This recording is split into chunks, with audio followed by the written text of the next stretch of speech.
G'day everyone, it is Graham and Jess from Great Off-Road Adventures and welcome back to another video. We've got the family packed up, sofa in the back and camper trailer in tow. We've headed down from Perth to the Blackwood River. So we're down here for a 3-night, 4-day camping trip, off-grid, completely off-grid. We're planning to visit one of the caves, have lunch at one of the breweries or wineries, and the beautiful thing is they're all sort of half an hour, 45 minutes from camp. So we get to camp out in the bush on our own and relax on the edge of the river. But if we want to go and do touristy things and activities, they're not that far away. So yeah, we're just on our way in now. We're just going to stop to air down the tyres, and from there then we'll show you what the track into camp looks like. It is national park and it is high fuel load, so you can't have campfires at any time of the year. So I guess as long as you bear that in mind when you come and visit here, there'll be no surprises and it's all good. So yeah, anyway, we'll show you some more as we go.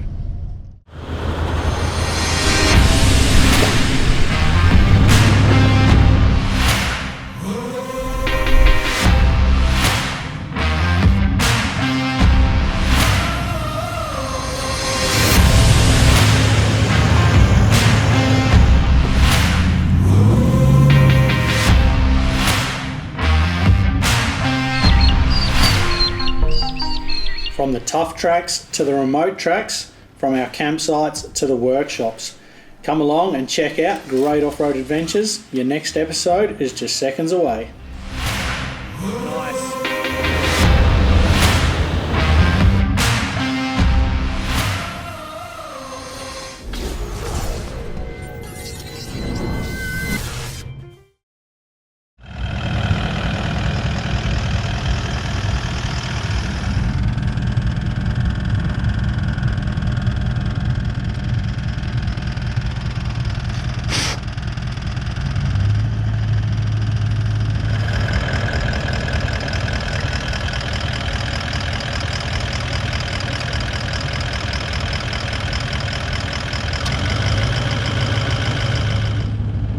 Well everyone, we are just airing down quickly. So as you can see, it's a fairly good track that we're going in on. We're going in down Blackwood Road.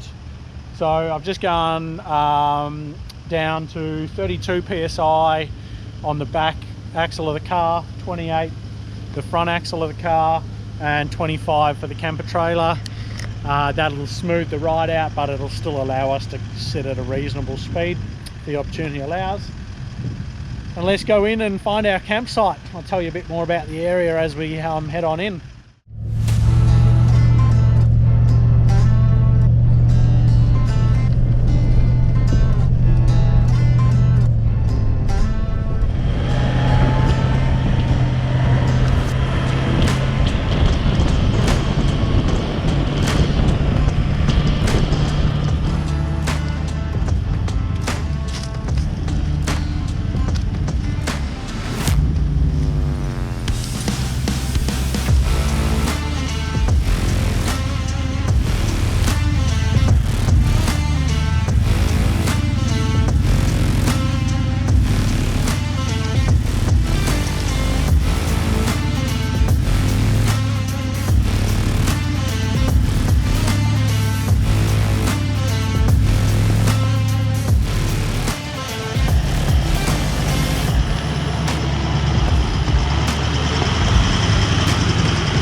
A fairly good tracking, you reckon, hey?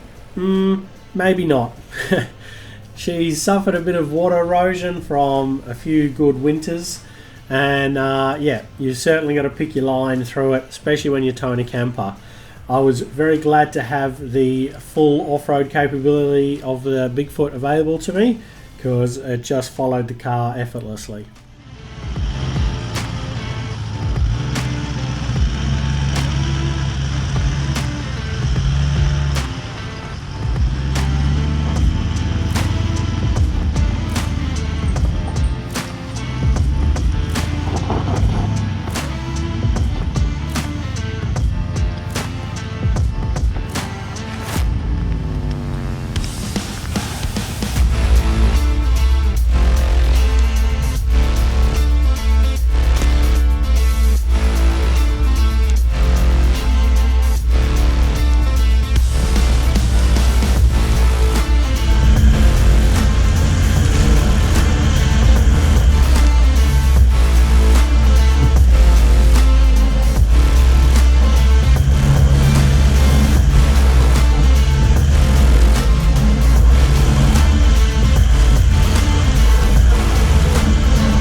The further along this track we went, the worse it got. But I've explored this area before and I know it gets through to the campsite that I want to camp at.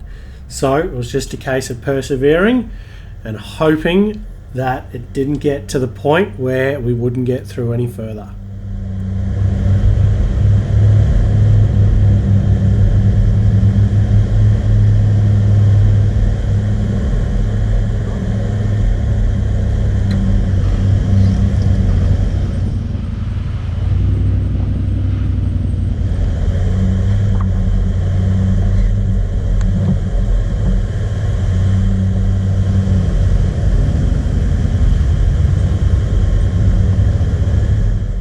That right there shows you the true benefits of a full off-road trailer. High embankments on either side, off camber, articulated, and the Bigfoot just followed the cruiser straight through. I absolutely love towing this trailer off-road. It's awesome. Oh, it's been a couple years since I've come down this particular track. Get out of here, Skippy. Yeah, I was just saying, it's been a few years since I've come down this track. There was a little bit of water damage on it the last time I came through, but obviously, you know, 3-4 winters, yeah, it's obviously eroded a little bit more. Still obviously passable, but yeah, definitely if you're going to tow through here, you're going to want a reasonable tow vehicle. I'd say you'd get through here in a stock four-wheel drive, and towing. Might run into some clearance issues, especially you know, where the water damage is, where you've got to sort of weave between them a bit. Suspension articulation, side steps will probably be the limiting factors. But yeah, anyway, all good. We're probably about halfway along this track, heading for the campsite that I know. But as I said, there are quite a few campsites that branch off of this particular track we're on. So we've gone past a few offshoots already. We're just going for a good one that I know and hoping that when we get there it'll be empty. It is a Thursday afternoon, so we do have that working in our favour.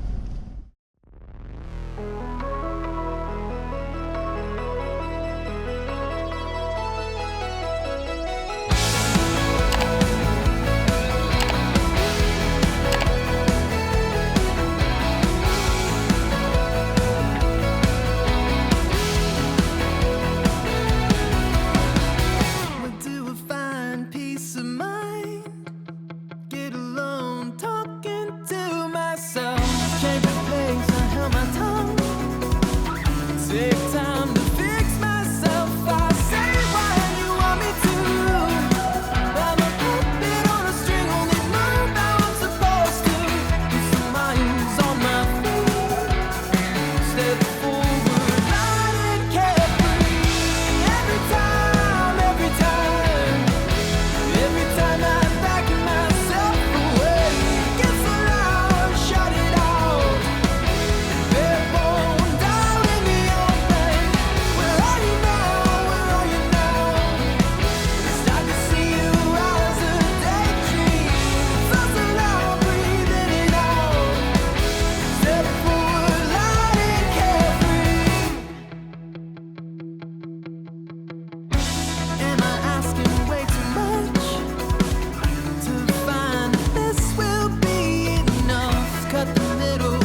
Well everyone, we've made it to camp.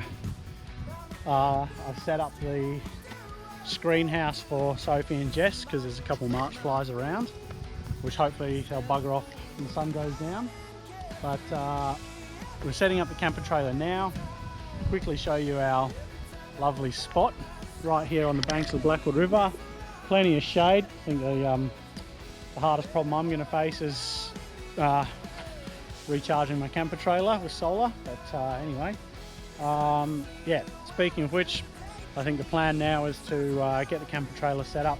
So put you on a time lapse and let's get to it. I keep on breathing for now, I keep on breathing for now. I keep on breathing for now, I keep on breathing for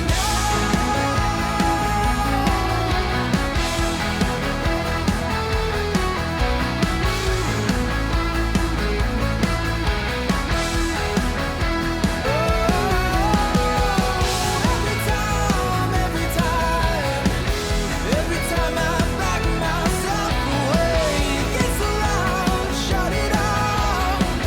Bed rolled down in the open. Where are you now? Start to see you as a daydream. Sounds around, breathing it out. Step forward, light and carefree.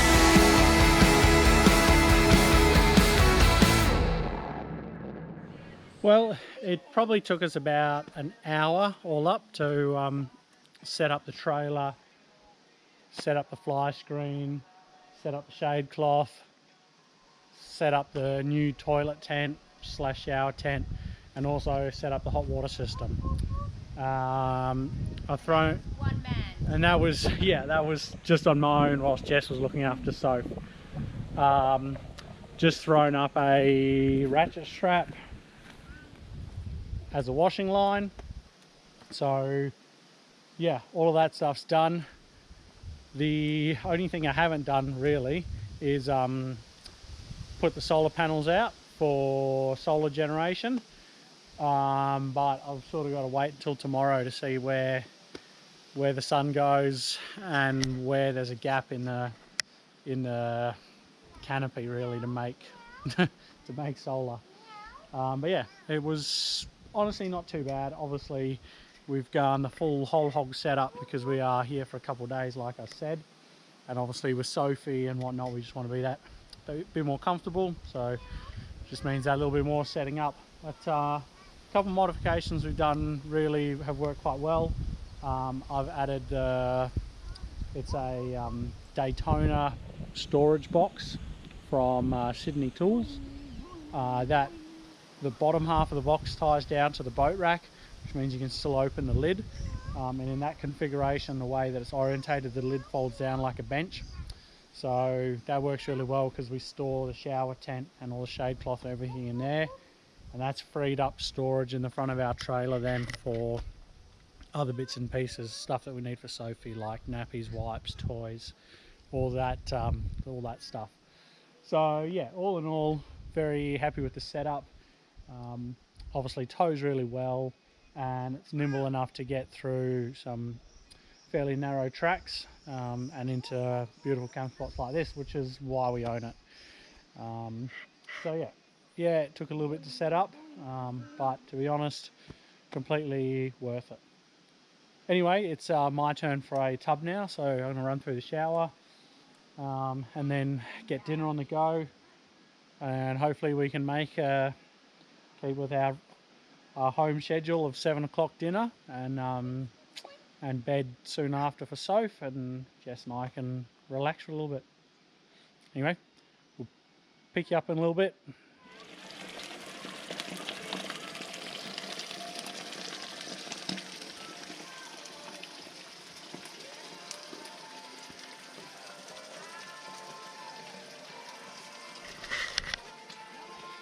Well, dinner's on the go. It's nothing too fancy. It's leftover Tuscan meatballs that we cooked at home during the week. So something simple, something that was enjoyed by the family when we first had it. So fingers crossed. it's enjoyed out here whilst we're camping.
Well everyone, dinner's complete, dishes are done, and it's time for us to sign off for the night.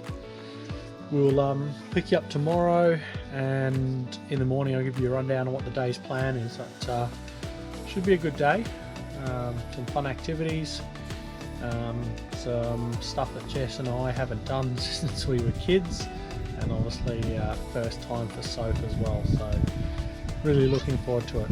Anyway, time to sign off, and we'll see you in the morning.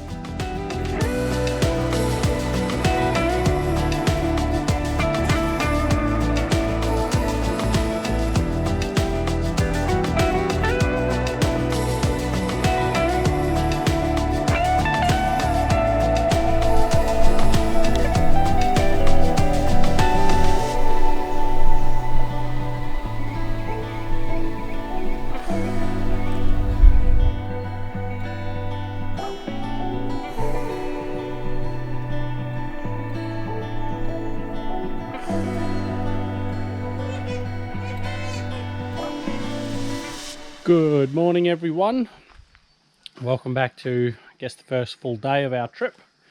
It's been a pretty relaxed morning. We've just done some breakfast. I've just done a few more chores around camp, mainly setting up solar panels.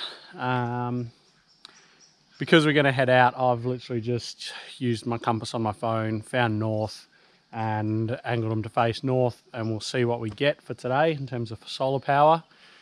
Our biggest issue, as you can see, is the canopy. So yeah, look, it'll be what it'll be. I won't be worried until we get down to sort of, 60% on the trailer, because basically then that gives us about 12 to 18 hours remaining power. So yeah, anyway,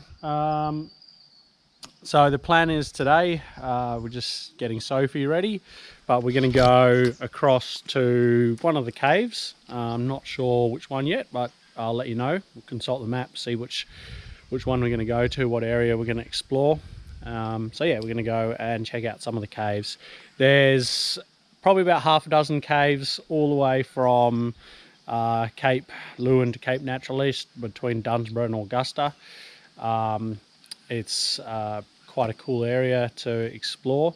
There's caves, there's wineries, there's the Cape to Cape walk, there's world-renowned surfing spots, there's great beaches, and there's some awesome forests and top-notch camping. So it's an awesome little area. So let's go show you a snapshot of it today.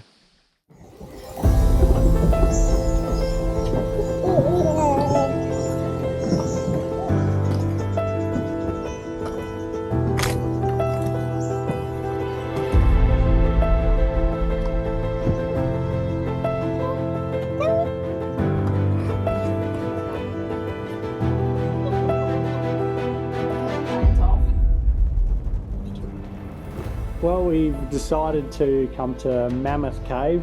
Did a bit of research, and it's one of the more friendly, more suitable ones for kids. So this is where we are now, and what a specky spot. Hopefully we can see some of it, or I can show you some of it in the dark, but just see how we go. Well, a little bit of history on Mammoth Cave whilst we have a look through it. The cave itself is about 500 metres long and sits about 30 metres below the surface. It was first recorded or known about, discovered in 1850, but it wasn't actually explored until 1895. The first explorer, Tim Connolly, conducted tours between 1895 and 1904 using lamps, and the first lot of electric lighting was installed in 1904. The cave itself has been studied for well over a century, and it's yielded all sorts of fossils, some of which date back to over 35,000 years old. So yeah, it's a pretty cool spot to explore. You're given those little headphones that you see us wearing when you check in, and the tour itself has little audio points, covers off all the history and bits and pieces, and it's really well worth doing if you're in the area, that's for sure.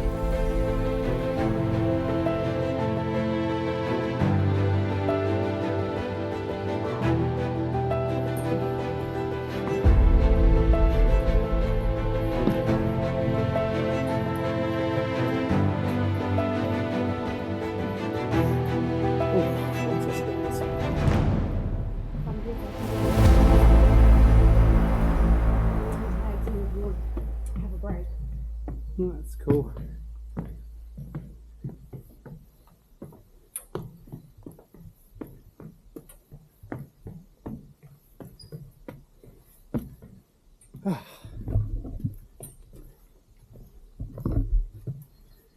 Dad, take his headphones off.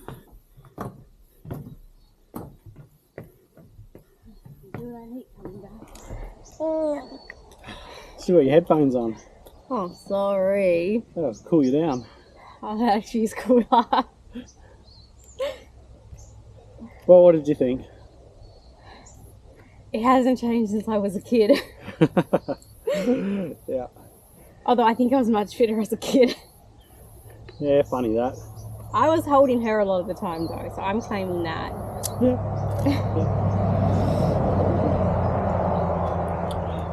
What are you doing, monster? Do you want down?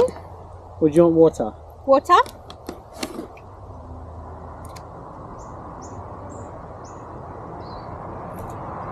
Yeah, but it's a bit yucky.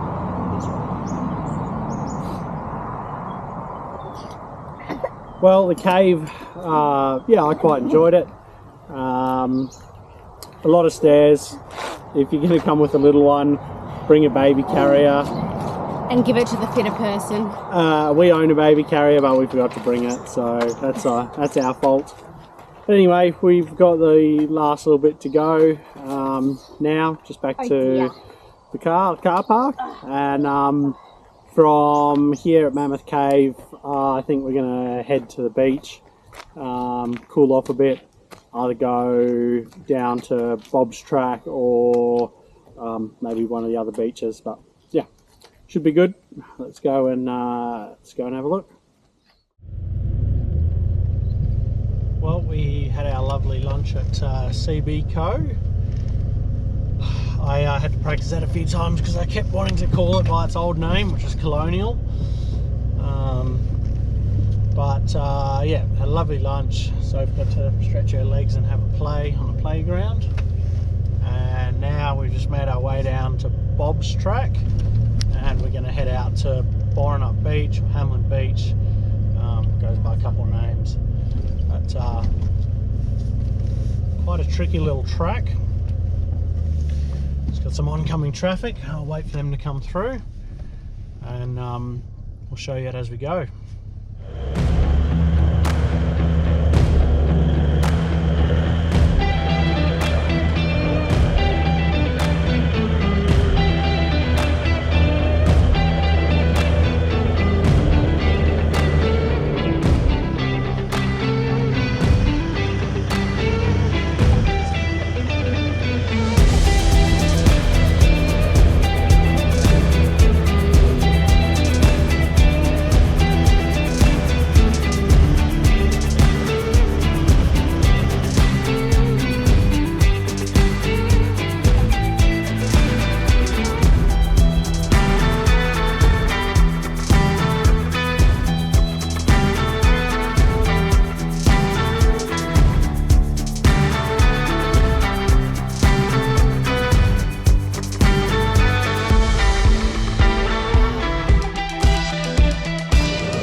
little word of warning for those that are brave enough to venture down onto Borenup Beach themselves.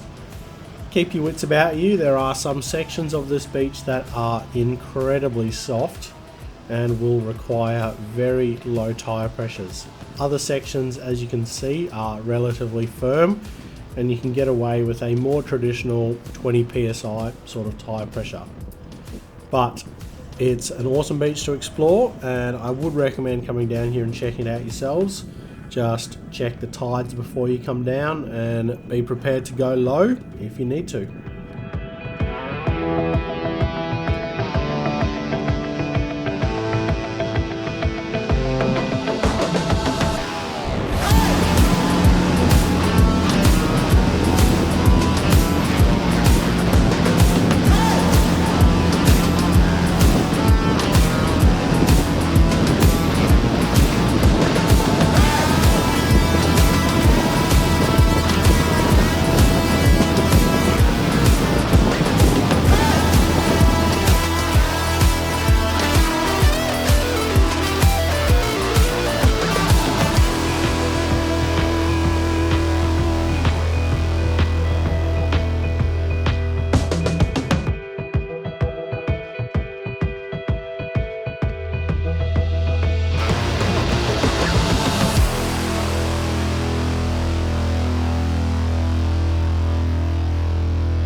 Just exiting Borenup Beach now. It was actually a really nice beach. It's super clean. There's next to no weed on it, no rubbish, which is always good. And if you drove all the way to the north end like we did, if you got an easterly wind, it would absolutely be stunning. You get protection from the cliffs for the wind, and the ocean would flatten right out as well. It would be really nice. Sadly for us, southwesterly wind blowing today, so an onshore wind, so a bit windy, a bit exposed on the beach, and obviously not great conditions to hop in the water, not with Sophie. So we've come and looked and seen and put it in the memory bank, and we get down here again, and we will, because it's so close to home and there's so many great camp spots, where when we get down here again and it's a bit more favourable, I think we'll probably spend a few hours down there and enjoy it. In the meantime, we make our way back to camp. Well, that's Bob's track done and dusted. Oh, I lie, there's a couple big holes just to avoid quick on our way out. But basically, the wombat holes and whatnot, you can easily sort of navigate around, straddle, they're not too challenging. The bit that was always really bad has been repaired, so if you ever watch a video of Bob's track on YouTube and you see a bit like a sandy hill climb that's all wombatted out, that's been repaired, so it's actually really straightforward. But if you're fond of your paintwork, it's not the worst track for paintwork you've done. No, it's not the worst track for paintwork we've ever been down, but most of the way, at least 2/3 of the way, there was stuff banging on the mirrors and the doors. Yeah, but you didn't have like the full pinstripe. No, it wasn't banging down both sides at the same time. No. But it's unavoidable, you will get some pinstripes going down Bob's track.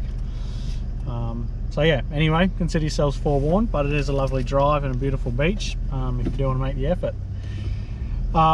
From here, we're just on bitumen back to camp, so we'll see you back at camp. I reckon, good chance, I'm going to jump in the river for a swim. Anyway, we'll see you back there.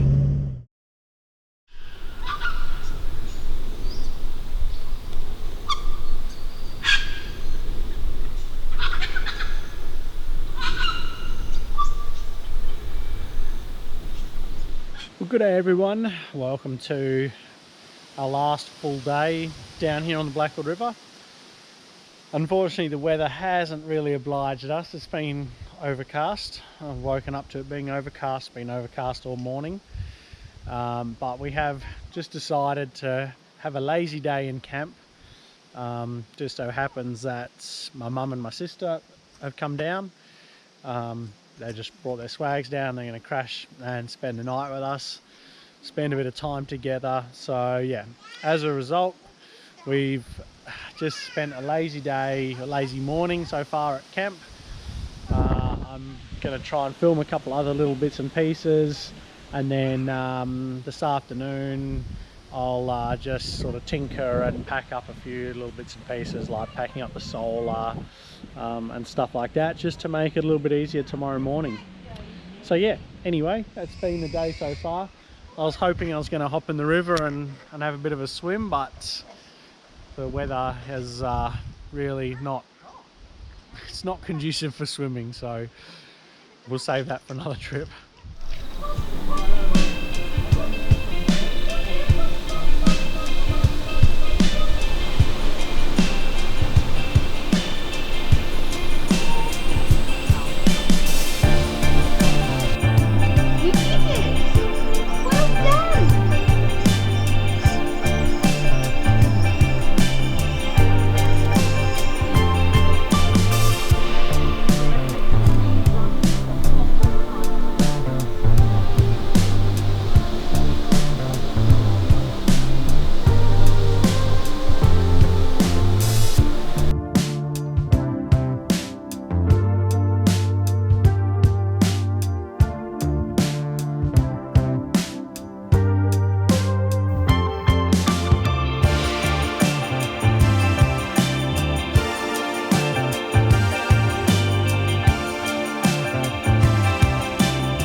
unfortunately, all good trips do have to come to an end, and it's time for us to wrap up this episode. I didn't initially want to edit it after the trip, but I found a bit of motivation recently to get back into the editing, and upon reviewing the footage, it was actually quite a good trip and quite a good story to share. So I hope you have enjoyed the fact that I've sort of gone back into the archives and produced this for you. Anyway, you know the deal, everyone. Happy, safe adventuring. Stay safe on the tracks and trails. Hopefully one day we'll get to see you out there. If not, we'll see you in the next episode. Cheers.